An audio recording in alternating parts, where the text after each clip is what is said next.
الله الرحمن الرحيم.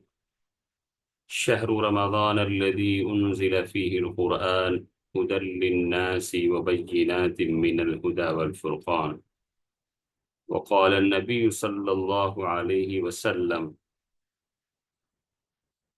عن أبي هريرة وأبي سعيد قال رسول الله صلى الله عليه وسلم لا يقعد قوم يذكرون الله إلا حفتهم الملائكة وغشيتهم الرحمة ونزلت عليهم السكينة وذكرهم الله في من عنده. رواه مسلم أو كما قال عليه الصلاة والسلام.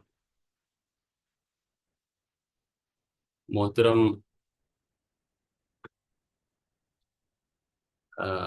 والدین اور اس مبارک مجلس کے انعقاد کے آرگنائزر محترمہ ڈاکٹر حلیمہ سعدیہ صاحبہ، پیارے بچوں، مہمانان، سب سے پہلے تو میں اس مبارک اور پروقار مجلس میں اپنی شرکت پر اللہ رب العزت کا شکر ادا کرتا ہوں اور اپنے آپ کو بہت خوش قسمت تصور کرتا ہوں کہ میں اس مجلس میں شریک ہوا۔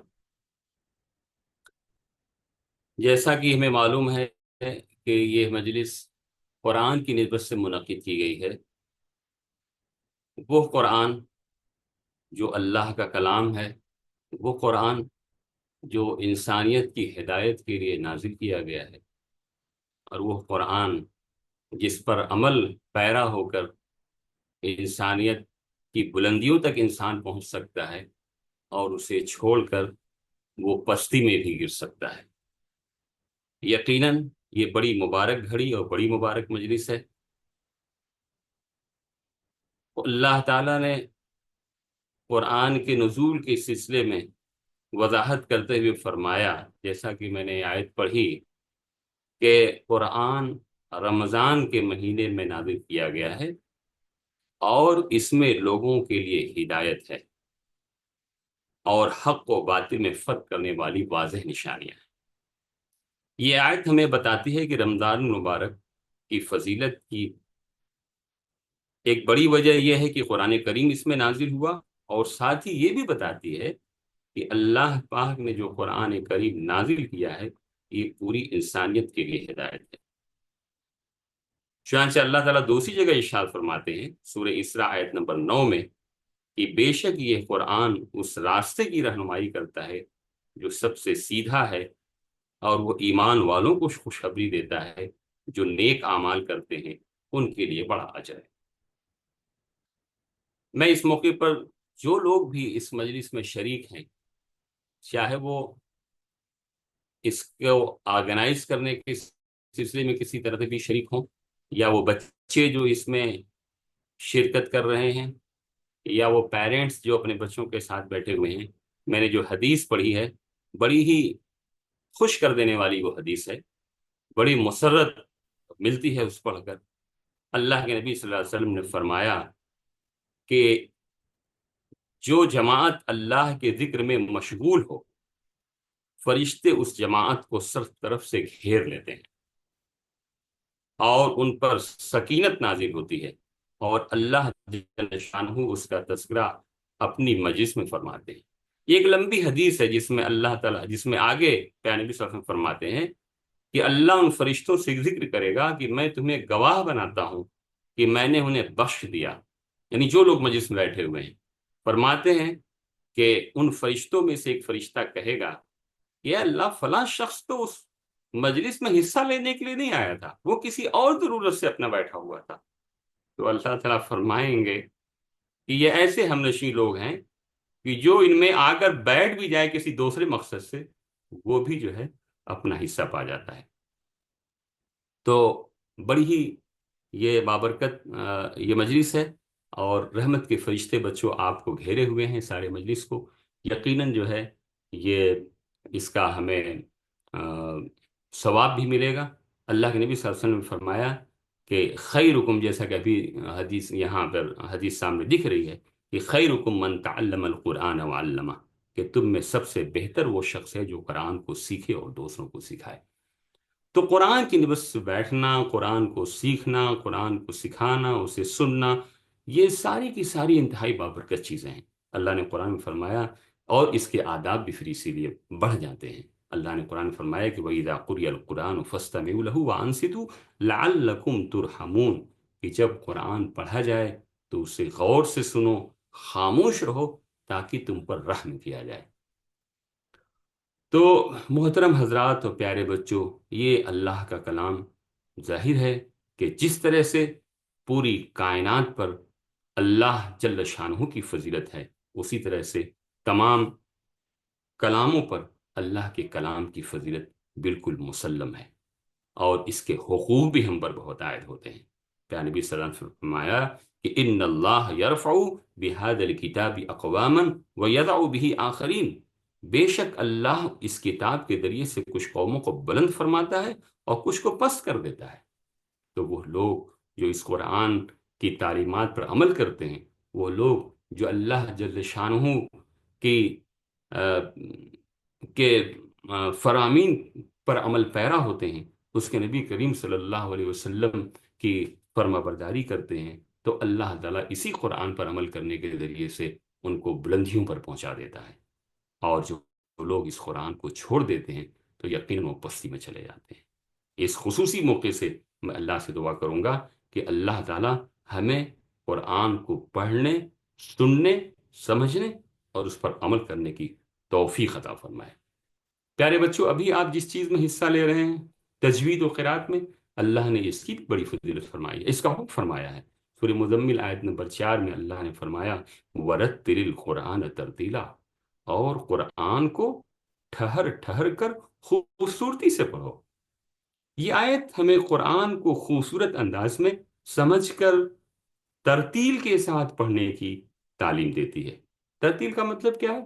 اس کا مطلب یہ ہے کہ الفاظ کو واضح طور پر تجوید کے قواعد کے مطابق پڑھا جائے، جو یہ انشاءاللہ ابھی آپ اس کا مظاہرہ کرنے والے ہیں۔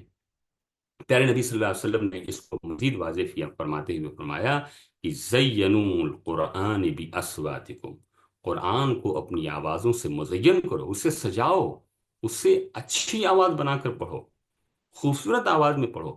اور آگے اللہ کے نبی صلی اللہ علیہ وسلم نے فرمایا لیس منا من لم یتغن بالقرآن، وہ ہم میں سے نہیں جو قرآن کو خوش الہانی سے نہ پڑھے۔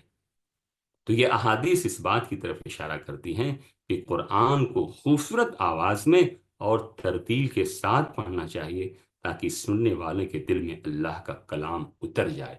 اب بڑی برکت اللہ نے دی ہے، بڑی مٹھاس دی ہے۔ آپ دیکھیے، جب بڑے مشہور قاری ہیں قاری عبدالباسط رحمہ اللہ، لوگ کتنا سر دھنتے ہیں جب ان کی تلاوت سنتے ہیں تو، اور قرآن جب بھی پڑھا جاتا ہے اور جب سے سنا جاتا ہے تو اللہ تعالیٰ ایک کی جو سکینت جو اللہ تعالیٰ کی طرف سے ہے، جو رحمت ہے اور جو دلوں کا سکون ہے، وہ جو ہے اترتا ہے۔ چنانچہ قرآن میں کہا کہ الا بذکر اللہ تطمئن القلوب، سنو، اللہ کے ذکر سے دلوں کا اطمینان نصیب ہوتا ہے۔ تو یہ قرآن ہے، اللہ کا کلام ہے، اس کے ایک ایک حرف کی تلاوت پر 10 نیکیاں ملتی ہیں۔ پیارے نبی صلی اللہ علیہ وسلم نے فرمایا صحابہ کرام سے کہ سنو، میں یہ نہیں کہتا کہ الف لام میم ایک لفظ ہے، بلکہ الف الگ ہے، لام الگ ہے، میم الگ ہے، یعنی صرف الف لام میم جو پڑھ لے گا اس کو 10 10 10 30 نیکیاں ملیں گی۔ آپ سمجھ سکتے ہیں کہ جب ہم قرآن کی تلاوت کرتے ہیں، ایک چھوٹی سی بھی سورہ جب تلاوت کرتے ہیں تو اس میں کتنے حروف ہوتے ہیں، اور اس کو اگر 10 سے ملٹیپلائی کر دیں تو کتنے ہم کو ثواب کے ہم حقدار ہو جاتے ہیں۔ تو یہ بڑی بابرکت مجلس ہے، اور اس کے کچھ تقاضے بھی ہیں۔ ہم قرآن کو سنیں، غور سے سنیں، اس کو سمجھنے کی بھی کوشش کریں اور اس پر عمل کریں کہ بہرحال قرآن نازل ہوا ہے ہدایت کے لیے، اور اسی لیے نازل ہوا ہے کہ تاکہ لوگ اس پر عمل کریں، اور عمل کرنے کے ساتھ ساتھ اپنی دین و دنیا کی کامیابی سے جو ہے کامیابی حاصل کریں۔ میں اللہ سے دعا کرتا ہوں کہ اللہ تعالیٰ مجھے، آپ کو، سارے لوگوں کو اس قرآن کو خوبصورت آواز میں پڑھنے کی توفیق عطا فرمائے، ساتھ ہی ساتھ اس کو سمجھ کر پڑھنے کی توفیق عطا فرمائے، اور اس کے فرامین پر، اس کے احکامات پر عمل کرنے کی توفیق عطا فرمائے۔ آمین ثم آمین، وآخر دعوانا ان الحمد للہ رب العالمین۔ جزاک اللہ خیر. ماشاء اللہ عبد المنان صاحب، آپ نے بہت ہی خوبصورتی کے ساتھ بچوں کے سامنے قرآن کی اہمیت، قرآن کی تلاوت کے آداب اور رمضان کے حوالے سے باتیں پیش کی ہیں. آپ کا بہت بہت شکریہ. ہمیں امید ہے کہ بچے اور ان کے والدین دھیان سے سن رہے ہوں گے، اور جب وہ تلاوت یہاں پیش کریں گے تو اور دوسرے طلبہ جو یہاں زوم میں موجود ہیں وہ بغور اسے سنیں گے، اور اس پہ کوشش یہ کریں گے کہ اسے دھیان سے سن کر کے قرآن سے کے لیے اپنے دل میں ایک الگ جگہ، ایک الگ مقام بنانے کی کوشش کریں. اس سے ایک محبت کے درجے میں وہ ایک بلندی پائیں گے اس طرح کرنے کے بعد. تو اب میں اپنے دو اساتذہ جو یہاں پہ موجود ہیں، ہماری دو معلمات شعاع افضل صاحبہ اور نرگس جہاں صاحبہ، میں ان سے درخواست کرتی ہوں کہ اب ہم اس سلسلے کو آگے بڑھاتے ہیں. عبد المنان صاحب کو اللہ تعالیٰ جزائے خیر عطا کرے، جنہوں نے یہاں آ کر ہمارے بچوں کی حوصلہ افزائی کر کے یقیناً ہم سب کی حوصلہ افزائی کی ہے. بہت بہت شکریہ آپ کا. اور اب میں شعاع افضل صاحبہ سے درخواست کرتی ہوں کہ وہ پہلے کلاس 6 آنورڈس جو طلبہ یہاں موجود ہیں انہیں آواز دیں اور انہیں تلاوت پیش کرنے کے لیے کہیں. اس کا طریقہ کار یہ ہوگا کہ جس بچوں کو آواز دی جائے گی وہ اپنا ویڈیو اور آڈیو دونوں آن کریں گے اور پھر قرآن کی آخری 10 سورتوں کی تلاوت پیش کریں گے. اوور ٹو یو شعاع میم.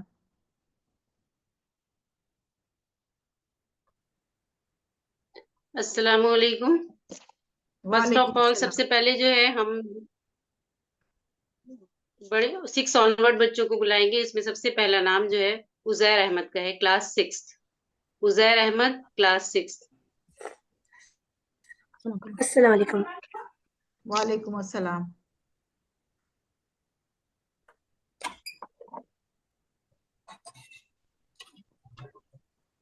جی عزیر.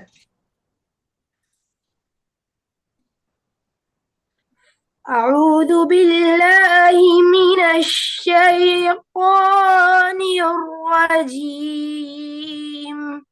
بسم الله الرحمن الرحيم.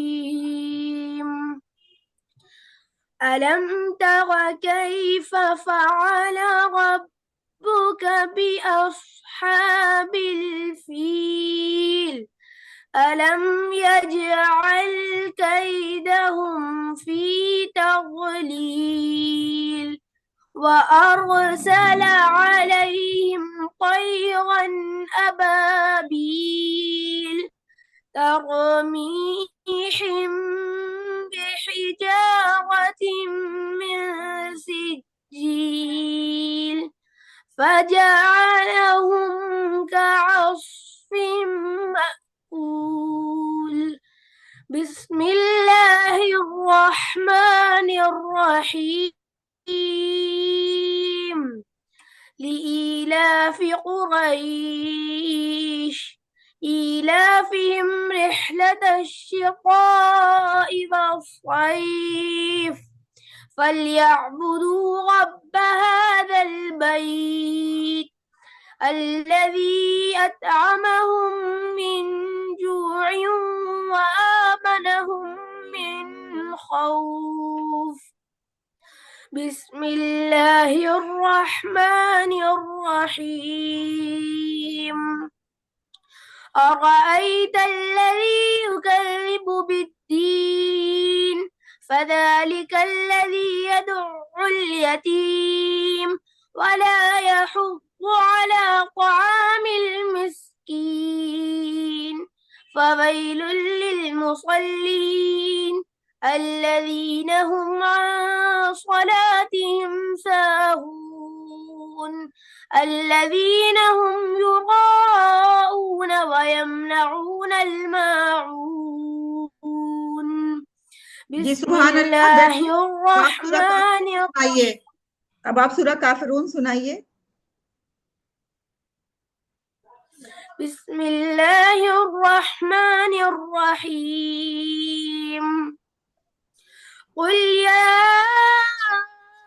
أيها الكافرون لا أعبد ما تعبدون ولا أنتم عابدون ما أعبد ولا أنا عابد ما عبدتم ولا أنتم عابدون ما أعبد لكم دينكم ولي دين سبحان اللہ، بسم سبحان اللہ، الله الرحمن سبحان اللہ. آپ کا ہو گیا، کیونکہ سلیکٹڈ آپ کو صورتیں کہی جائیں گی سنانے کے لیے.